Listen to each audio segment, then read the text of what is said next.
completely unique experience to say the least.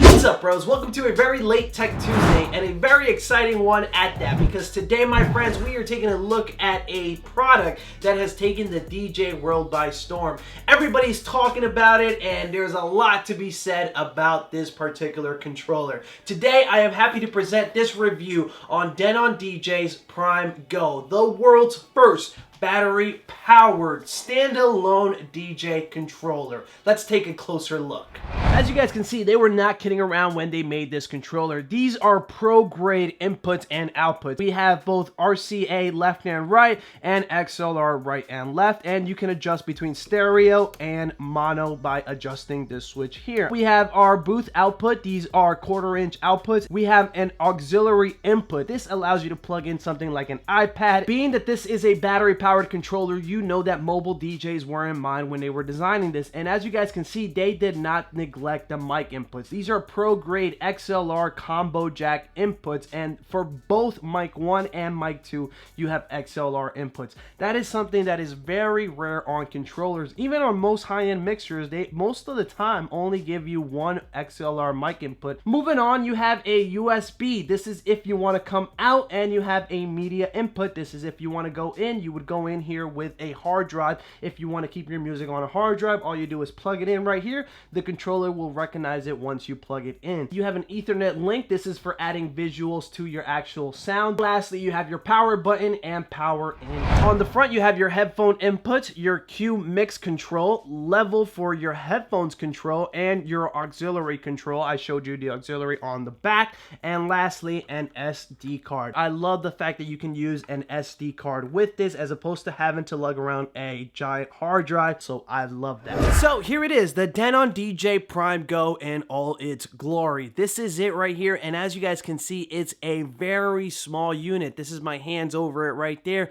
and you can see it's super small. We're only talking about 10 inches across, 16 inches wide, and about 2 inches thick, so it is a super small compact unit. But with that, the controls are also very tight and compact. One of the biggest things that you may notice right from looking at it is my hands. My hands totally tower over this thing. And again, that's something that you would find in most DJ controllers. However, it's more apparent here. And one of the biggest things that I will mention about this unit is the jog wheel size. The jog wheels are very small. I'm by no means a tall or big person whatsoever, and my hands are relatively average size, I would say, but they are just super big on these jog wheels. These are only about 3-inch jog wheels, so that is a bit of a drawback, but again, they had to cram in a lot in this very small form factor. Let's go ahead and power the unit on, and I'll walk you guys through everything. Now, like I mentioned, this is a battery-powered unit, so as you guys can see right now,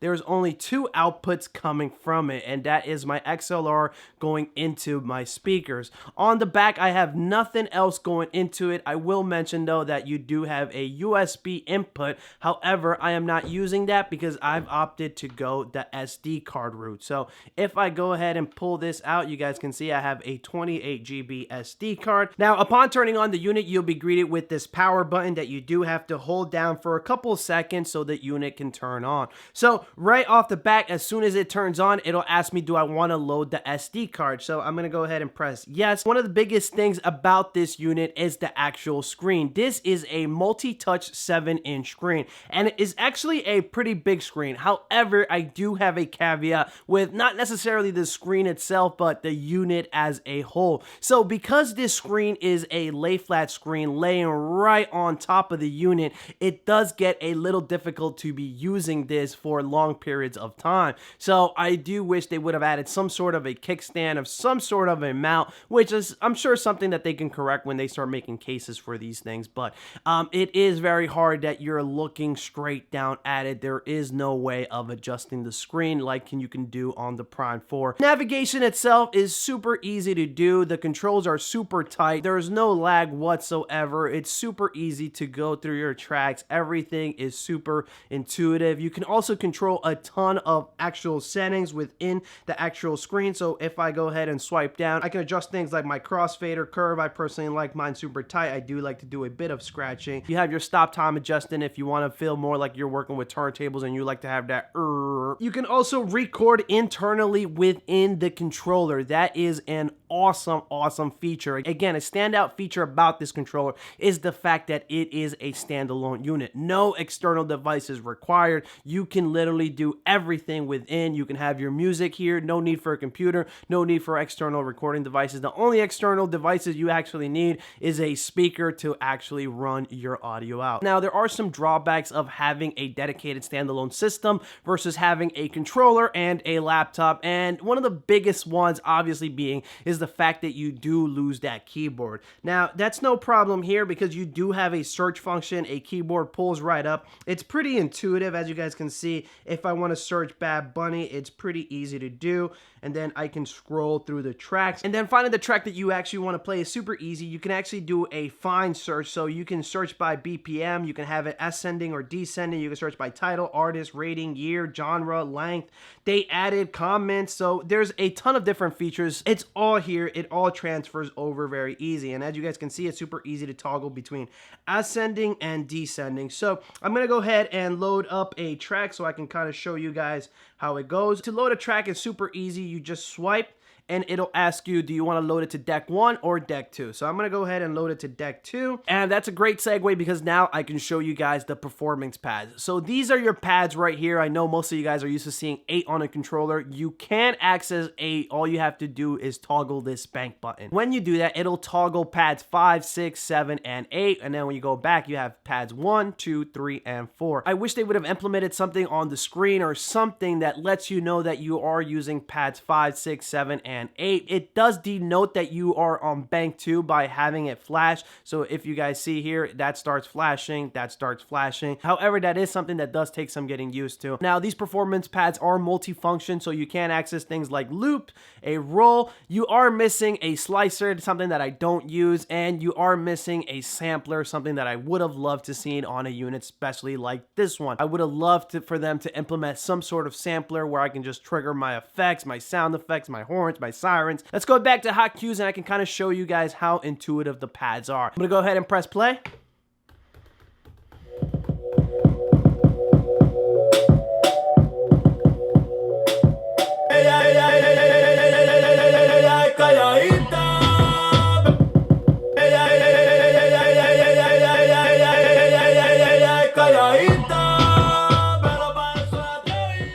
So as you guys can see, the pads are awesome. They work flawlessly. Like I mentioned before, the jog wheel is super small, so it is a bit cumbersome to actually try to nudge the tracks forwards and backwards just because it doesn't protrude very high up. It's actually pretty flush. So I have found myself turning to using the pitch and bend buttons a little bit more than I usually do on other players. Pitch fader on this is awesome. I love the way it feels. It does give you a bit of tension when you're moving it, which is something that I love. I'm not necessarily a fan of the pitch being super easy to maneuver. I love the fact that it does give you a bit of tension when you're moving it up and down. It does have a click here in the center so that you can always locate 0. Now the mixer on this is a completely unique experience to say the least, because if you take a look here, it does have a 3-band EQ. You have your highs, your lows, your mids. It's all here as well as your gains. However, usually you're used to seeing a vertical look of those EQs. However, on this controller, they're actually running horizontally. And that is one of the biggest challenges that I found when I was using this thing, is the fact that they didn't mirror this. I wish they would have mirrored it, because I oftentimes find myself, okay, if this is my high, I'm thinking that this is my high as well, and it's actually not. This is my gain. This is actually my low here. So it does get a little bit cumbersome. You do need a bit of practice. It takes a bit of getting used to. If you don't mix using the EQs, it's probably not a problem whatsoever for you. Channel faders are okay. Crossfader is nice and loose, so if you do want to do a bit of scratching, while it is hard to do so with the jog wheels being so small, it is possible. You have two effect sections on this controller. You have an effects section at the top left as well as on the center console. These knobs here are your sweep effects. These are your wet and dries. You also have beat effects on top. You can adjust the beat. You can adjust the wet and dry. How intense do you want the effects? You can do that all on here. These are different effects, I will say though. Here you have two effects. You have, I would say, a filter more or less, and then you have a filter plus echo. First thing I'll show you is the sweep effect. I'll show you the filter.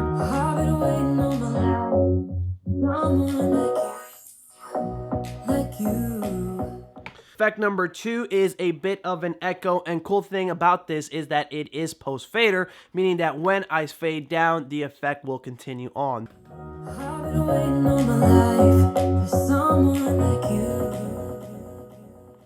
So those are your two sweep effects there. If we take a look at the top, you also have access to a ton of other effects. I believe there's 13 built-in effects. I'm not gonna go ahead and show you all these because, you know, it would take up the whole video. But they're pretty straightforward. You have your echo, delay, you have a hall, you have a ping pong, which is more or less pan. You have a gate, which is another form of filter. You have a flanger, pretty straightforward. That's like a DJ go-to. Filter, a phaser, crush, roll, reverse roll, scratch, and reverb. Lastly, being that this is a battery-powered controller, I know a lot of you guys are probably wondering about the battery life. Just like with any smart device, your battery life will depend on what you are doing. Just like a cell phone, a way to conserve on battery is by adjusting the screen brightness. This controller also has built-in Wi-Fi. If you shut off Wi-Fi and essentially run this on something like, let's say, airplane mode, more or less, I know it's not a cell phone, but you will save on battery life if you do something like this. However, if you're running this thing at full ports, full brightness, Wi-Fi on, you're looking to get about 4 hours of battery life. You can run this plugged in. These are the charging cables that you get with your unit. Plug this into the back here. Right there you can see warning, your battery level on the Prime will shut down soon. If I go ahead and plug it in, it'll go away. So there is an LED indicator letting you know that your battery is charged. You also have a battery indicator at the top right as well as your Wi-Fi signal. So overall, I would say that 4 hours is quite a conservative amount of battery life. Again, it will depend based on what you are personally doing. There is a lot to be said about this controller, and I am going to go ahead and say that I think this controller is going to be very polarizing, and I would love to just hear your opinions on this controller, because I know I'm going to get DJs, you know, totally saying this is awesome, this is great. However, I'm not ignorant to the fact that a lot of DJs are going to say, why do I need a battery powered controller? I will say this is a review unit. Denon sent me this for me to show you. I can say whatever I want. They're not paying me. I can pretty much review this how I wish. My opinions are all mine. And with that, because this is a review unit, I do have to send it back. But I don't want to. This is such an awesome little controller. I love being able to whip this out at any time and just mess around with my tracks. This is a great controller for, I see two things. First, just working on your craft. This is an awesome controller to just work on little mixes on the go. It's an awesome controller to set cue points. It's an awesome controller to do a bunch of leg work, a bunch of prep work before your actual performance. So for that, I love it. The second thing that I love is that this essentially eliminates the need for having a backup computer and a backup console for when shit hits the fan. When you have something like this, it's all in one. When something fails you, you can just whip this out and you are good to go. You are golden. However, I do think Denon missed out on some key things that I would have loved to have seen in this controller. One of them being is something like a wireless audio interface. I would have loved to have seen something as simple as Bluetooth. I know Bluetooth isn't a professional grade connection, but we've seen over the years multiple companies make a push for wireless speakers like this little guy right here is a completely battery-powered speaker, and I would have loved to have been able to pair these two together so that essentially there would be no wires involved whatsoever. I definitely would have liked to have seen some sort of wireless interface built into this controller. I will say though, I do have to give kudos to Denon for taking a risk and making a product like this. No company has ever made a product like this because First, I don't know how many people were actually asking for this product. Let me know down in the comments below if this is something that you've been personally wanting. But I have to just give kudos to Denon for innovating, for taking a risk, taking a chance on a product like this. It was a very risky decision. Honestly speaking, depending on how this unit performs, I think will determine where the future of DJing is going. If not many of these units sell, it's essentially going to tell manufacturers like Denon the DJ industry isn't quite ready for something like this, and it's just really going to regress the industry a couple of years. This might be a product that might be ahead of its time, and only time will tell. I will say though, it is a fantastic product. It's a product that I personally want. Don't let the size fool you. This thing is by no means a toy. That actually leads me to my next point, the price point of this unit. It wouldn't be a proper review if I don't address the fact that this is priced at a pro grade controller.